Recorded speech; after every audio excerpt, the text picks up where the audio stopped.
आपण पाहत आहात जनता न्यूज एक्सप्रेस। आप समस्त साथियों को क्रांतिकारी जय भीम। साथियों, अंतिम वक्ता हूं, 10 मिनट लूंगा। अगर आप सुनने को तैयार हो तो बात शुरू करूं, नहीं यही जय भीम कर देता हूं।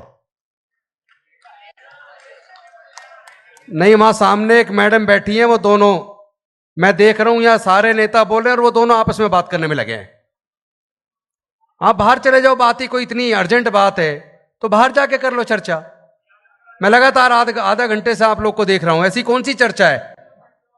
इस कार्यक्रम में आप आए ही क्यों हो? अगर इतनी गंभीर चर्चा करनी है तो आप बाहर कर सकते हो। आपने कभी दिमाग में सोचा है कि आपको 43 साल लगे हैं ओबीसी को आरक्षण लेने में? क्यों लगे 43 साल? इसीलिए लगे हैं। अगर यही कोई कथावाचन कर रहा होता, आप चुप बैठ के सुन रहे होते। अभी दिमाग से गुलामी निकली नहीं है, गुलामी की जंजीरों को तोड़ना होगा। पर पहले अपने मन में पल रही इस गुलामी को तो तोड़ो, तभी तो समाज की गुलामी तोड़ोगे।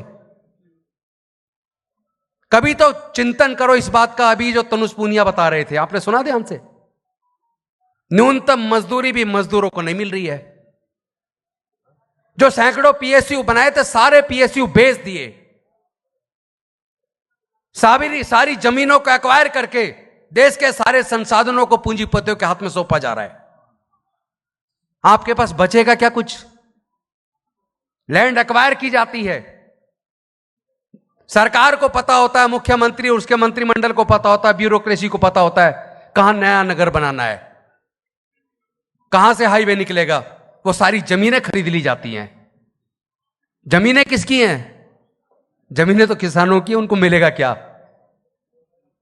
आपसे जमीन खरीदेंगे, मान लो सपोज करो 1 लाख रुपए बीघे में, और बेचेंगे उसे 1 करोड़ रुपए बीघे में। आपको मिल क्या रहा है? जरा सोच के देखो। जनरल कैटेगरी जिसकी टोटल जनसंख्या 12% है, उनको 10% रिजर्वेशन बिना किसी कमीशन के, बिना किसी सर्वे के, बिना कोई कमीशन बिठाए उनको बिना मांगे दे दिया। 4 दिन लगे, सिर्फ 4 दिन। 1 दिन कैबिनेट में पास, अगले दिन लोकसभा में पास, राज्यसभा का वो हो गया था समापन, लेकिन 1 दिन कार्यकाल बढ़ाया गया उसका, यानी सत्र जो खत्म हो जाता है उसका 1 दिन बढ़ाया गया। तीसरे दिन राज्यसभा में पास, चौथे दिन राष्ट्रपति के सिग्नेचर हो गए, नोटिफिकेशन जारी होकर 12% को 10% रिजर्वेशन दे दिया। कहां हैं आप? आपको पता आज क्या है? आज 25 जून है। साहू जी महाराज जी की जयंती पूर्व संध्या पर मना रहे हैं, लेकिन आज ही के दिन विश्वनाथ प्रताप सिंह जी की भी जयंती है। उन विश्वनाथ प्रताप सिंह जी की जयंती है जिन्होंने 43 साल के संघर्ष को 7 अगस्त 1990 को मंडल कमीशन की सिफारिशों को लागू करके आपको हक देने का काम किया। लेकिन यूनिवर्सिटी में हक देते देते 2007 हुआ। ओबीसी को यूनिवर्सिटी में assistant professor, associate professor, professor का आरक्षण 2007 में मिला है। पता आपको कितने साल लग गए? जोड़ लो। हम सारे चिल्ला रहे हैं 50% से ज्यादा ओबीसी है। एससी, एसटी, ओबीसी, माइनॉरिटी मिला के 88% है। फिर भी भीख मांगनी पड़ रही है। जब तक तुम्हारे अपने खुद के अंदर जाति का दम है, तब तक कोई उद्धार होने वाला नहीं है। पहले खुद के अंदर से तो जातिवाद त्याग दो। अरे अपने बच्चों के भविष्य के लिए लड़ने की तैयारी करो। आपको पता शिक्षा की क्या हालत है आज? सरकारी लॉ कॉलेज में नेशनल लॉ यूनिवर्सिटी से एक लॉ की डिग्री करने के लिए 27 लाख रुपया चाहिए कोचिंग के साथ। सरकारी लॉ कॉलेज से, नेशनल लॉ यूनिवर्सिटी से 27 लाख। कितने लोग एससी, एसटी, ओबीसी, माइनॉरिटी के दे पाएंगे? एससी, एसटी, ओबीसी, माइनॉरिटी तो छोड़िए, जनरल कैटेगरी के भी 80% लोग 27 लाख रुपए का खर्च करके एनएलयू से लॉ की डिग्री नहीं करा सकते। सरकारी इंजीनियरिंग कॉलेज से कोचिंग से ही जोड़ेंगे 15 से 20 लाख चाहिए। है क्या हमारे पास? सारे पीएसयू बेच दिए और जो बिक गया हमारी रिजर्वेशन खत्म। ओबीसी का रिजर्वेशन मंडल कमीशन सिफारिश से लागू होने के बाद कोर्ट गया, कोर्ट में Indira Sawhney versus union of India judgement आया 1992 में, 1 साल नोटिफिकेशन में लगा, 1993 में लागू हुआ। अभी तो ढंग से लागू भी नहीं हुआ था, इस भी सारे पीएसयू बेच के आपका रिजर्वेशन तो ऑलरेडी खत्म कर दिया। कहां हो आप लोग? अभी तो आप रिजर्वेशन 50% लागू करो, दीवार तोड़ो, उसकी बात कर रहे हो। दीवार तोड़ भी दो, जब सरकारी नौकरी ही नहीं बचेंगी तो मिलेगा क्या? क्या आप लोग लड़ने को तैयार हैं?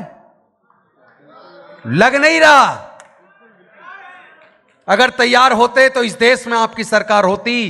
88% हो आप तो करो धर्म की रक्षा का ठेका ले रखा है ना आपने। जितना चंदा चढ़ावा जाएगा सब लूट के खा जाएंगे, और तुम जो डुगडुगी बजाते रहना, बन रहे धर्म के ठेकेदार। अरे धर्म की रक्षा की जिम्मेदारी उनको लेने दो जो लोग उस चंदे को चुराते हैं। तुम लोग इस समाज की रक्षा, समाज के अधिकार की रक्षा की जिम्मेदारी लो। क्या आप तैयार हो?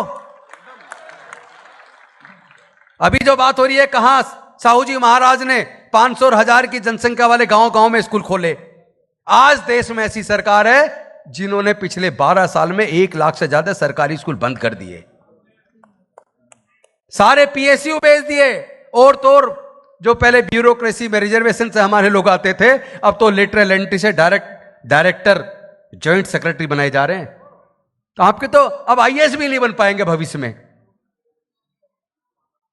4th क्लास का एम्प्लॉयमेंट तो वाजपेयी जी के टाइम पर, चूंकि ज्यादातर पिछड़े वर्गों के और दलित वर्गों के, कभी सर्वे कर लेना, जांच कर लेना, पता लग जाएगा आपको 4th क्लास की नौकरी में कौन आते थे। सफाई कर्मचारी की नौकरी, चपड़ासी की नौकरी, चौकीदार की नौकरी, खल्लासी की नौकरी, बेलदार की नौकरी, मेट की नौकरी, इन तमाम तरह की जो नौकरी होती थी, माली की नौकरी, इन नौकरियों में ज्यादातर दलित और पिछड़े वर्ग के लोग होते थे। ये सारी नौकरी प्राइवेटाइज करके ठेके पे दे दी। नौकरी बची कहां? कॉन्ट्रेक्चुअल एम्प्लॉयमेंट चल रहा है। आपके हिस्से का सारा हक चुरा के खा गए, और आप अभी तक भी, हम लोग इस बात पे कोशिश कर रहे हैं कि सब लोग एक हो जाओ। आपको पता चल क्या रहा है? कभी सुप्रीम कोर्ट और हाई कोर्ट के जो जजमेंट आते हैं, उन जजमेंट को पढ़ा करो, पता लगेगा किस हद तक दबाव है। जजों की भी फाइल बना रखी है इस सरकार ने। जजों के जजमेंट में न्याय नजर नहीं आता। आप सोचते हो कोर्ट जाएंगे न्याय के लिए, कोर्ट के जजमेंट पढ़ोगे तो पता चलेगा ज्यादातर जजमेंट में न्याय नजर नहीं आता, कहीं ना कहीं जज दबाव में नजर आते हैं। सारे आपके कलेक्टर, सारे गवर्नमेंट ऑफ इंडिया के secretary, principal secretary, chief secretary, ऐसा लगता केवल और केवल सरकार के लिए काम कर रहे हैं, देश की जनता के लिए काम नहीं कर रहे। लोग भूल गए, और आप भी भूल गए। आप उन्होंने भगवान मान लिया, खुदा मान लिया। जानते हो ये सारे जो अफसर हैं या जज हैं, इनको पावर कौन देता है? पावर संविधान से मिलती है। बीजेपी की सरकार पावर नहीं दे रही, ये बाबा साहेब का संविधान पावर दे रहा अफसरों को। जजों को पावर दे रहा संविधान, अफसरों को पावर दे रहा संविधान, मंत्रियों को पावर दे रहा संविधान, मुख्यमंत्री को पावर दे रहा संविधान, प्रधानमंत्री को पावर दे रहा संविधान, राष्ट्रपति को संविधान पावर दे रहा है। इसका मतलब वो पब्लिक सर्वेंट है। कभी संविधान को पढ़ना, जनता के सेवक हैं, लेकिन वो जनता के मालिक बन बैठे। इसलिए बन बैठे क्योंकि आपको पता ही नहीं है उनके पास जो पावर वो संविधान की दी हुई है, और संविधान का कस्टोडियन खुद कोर्ट है।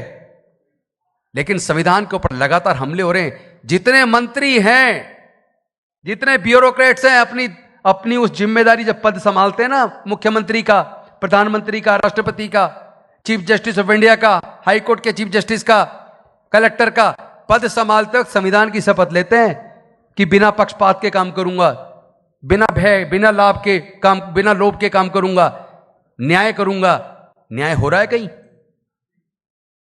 जब सारी संस्थाएं कॉम्प्रोमाइज्ड हो गई हों, जब सारी ब्यूरोक्रेसी, सारी जुडिशरी, इलेक्शन कमीशन और इस देश का सो कॉल्ड मनुवादी मीडिया, जो अपने आप को मेन स्ट्रीम मीडिया समझता है, जब वो सारा का सारा मिलके बीजेपी की पार्टी को सरकार बनाने के लिए काम करना शुरू कर दे, तो आपकी लड़ाई किसके साथ है?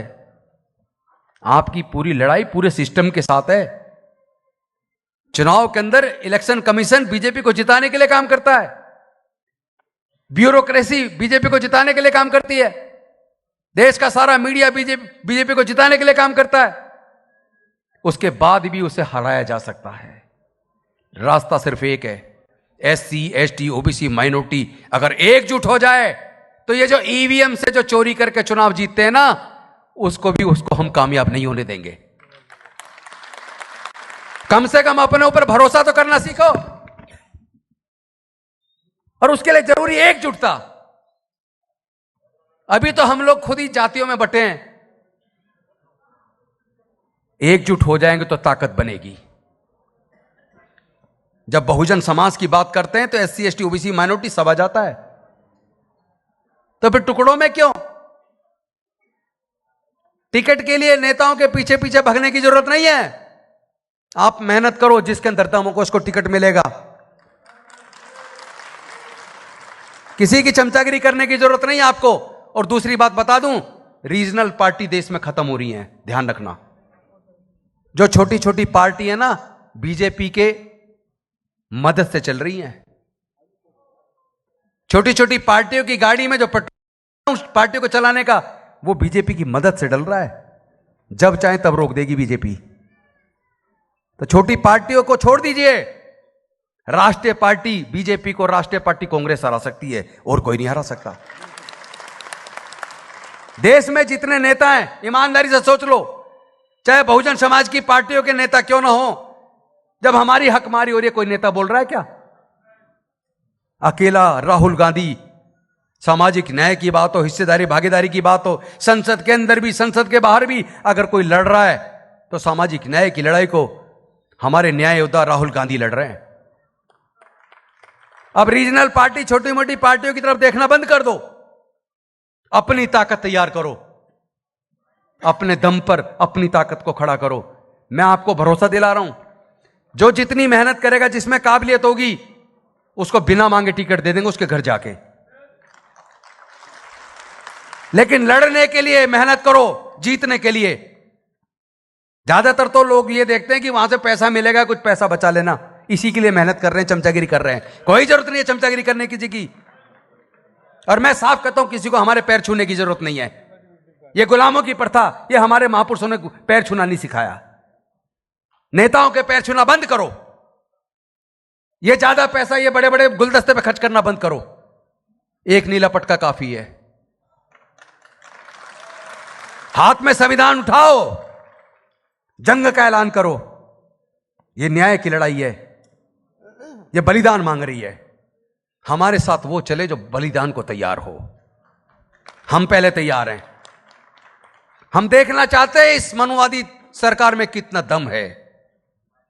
ये अपनी पूरी पुलिस, पूरी फोर्स, पूरी ताकत लगा ले, इनको उखाड़ के फेंक देंगे हम।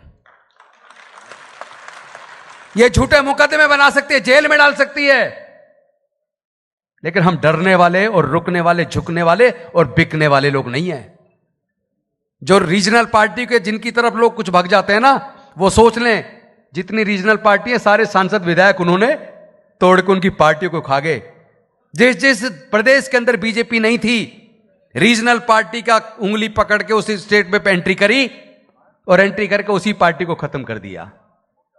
यह भविष्य इन सारी रीजनल पार्टी का है। इसलिए रीजनल पार्टी छोड़ो, एक ही नेता, एक ही नाम, राहुल गांधी, राहुल गांधी।